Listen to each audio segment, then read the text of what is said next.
Buds വിദ്യാർത്ഥികൾക്കൊപ്പം ഭക്ഷണം കഴിച്ചും അനുമോദിച്ചും മന്ത്രി MP. Rajesh. Thrithala buds rehabilitation സെന്ററിൽ വിജയോത്സവം സാന്ത്വനമായി. സംസ്ഥാന ബഡ്സ് സ്കൂൾ കലോത്സവത്തിൽ നേട്ടം കൊയ്ത പ്രതിഭകളെ അനുമോദിക്കുന്നതിന് വിജയോത്സവം സംഘടിപ്പിച്ചു.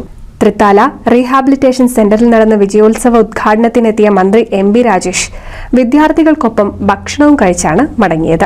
സംസ്ഥാന ബഡ്സ് സ്കൂൾ കലോത്സവത്തിൽ മികച്ച പ്രകടനം കാഴ്ചവെച്ച് ഓവറോൾ കരസ്ഥമാക്കിയ തൃത്താല ബഡ്സ് റീഹാബിലിറ്റേഷൻ സെന്ററിലെ പ്രതിഭകളെ അനുമോദിക്കുന്നതിനായാണ് വിജയോത്സവം പരിപാടി സംഘടിപ്പിച്ചത്. പാട്ട് പാടുന്നവരുണ്ട്, ചിത്രം വരയ്ക്കുന്നവരുണ്ടോ? ഉണ്ട്. ചിത്രം വരയ്ക്കുന്നവരുണ്ട്. പിന്നെന്തൊക്കെയുണ്ട്? Paper craft. പിന്നെ കൊട്ടുന്നവരുണ്ടോ? അപ്പൊ ഇങ്ങനെ പലതരത്തിലുള്ള കഴിവുകളുള്ളവരാണ്. ആ കഴിവുകൾ പ്രകടിപ്പിക്കാനുള്ള അവസരമാണ് ബഡ് സ്കൂൾ കലോത്സവം എന്നത്. ഞാനിപ്പോൾ സംസ്ഥാന കലോത്സവത്തിന് പോയിരുന്നു. കൊല്ലത്തേക്ക് വന്നവരാരെങ്കിലും ഉണ്ടോ ഇവിടുന്ന്?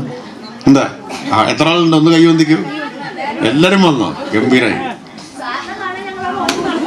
ആണല്ലേ? അപ്പൊ എനിക്ക് പിന്നൊരു മീറ്റിംഗ് തിരുവനന്തപുരത്ത് ഉണ്ടായതുകൊണ്ട് അപ്പൊ തന്നെ പോയതാണ്. നമ്മുടെ ധനകാര്യമന്ത്രിയൊക്കെ വന്നിട്ട് കണ്ടില്ലേ? നമ്മുടെ സിനിമാ നടനുണ്ടായിരുന്നല്ലോ, കണ്ടില്ലേ? അപ്പോ നല്ല പരിപാടിയായിരുന്നു അല്ലേ? കൊല്ലത്തേക്ക് പോയിട്ട് സന്തോഷമായോ? പോയ ആൾക്കാരൊക്കെ സന്തോഷമായി. എവിടെയൊക്കെ പോയി കണ്ടു? പിന്നെ ബീച്ച് പോയി കണ്ടു. ബോട്ടിൽ കയറിയോ? ഇല്ല. രാത്രിയാണോ പോയത്? ഇനി ടൂർ പോകണ്ടെന്നാണോ പറയണത്? അതെ. മന്ത്രി എം.പി. രാജേഷ് ഉൾപ്പെടെയുള്ളവർ ഓവറോൾ ട്രോഫി സ്കൂളിലേക്ക് ആനയിച്ചു.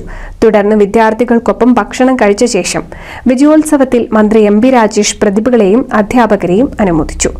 തൃത്താല ഗ്രാമപഞ്ചായത്ത് പ്രസിഡന്റ് പി.കെ. ജയ, മറ്റ് ജനപ്രതിനിധികൾ തുടങ്ങിയവർ സന്നിധരായിരുന്നു.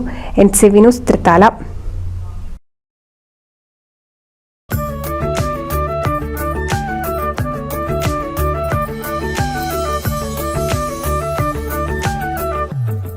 വർഷത്തെ വിശ്വസ്ത പാരമ്പര്യവുമായി എന്നും എപ്പോഴും കൂടെയുണ്ടെന്ന വിശ്വാസം.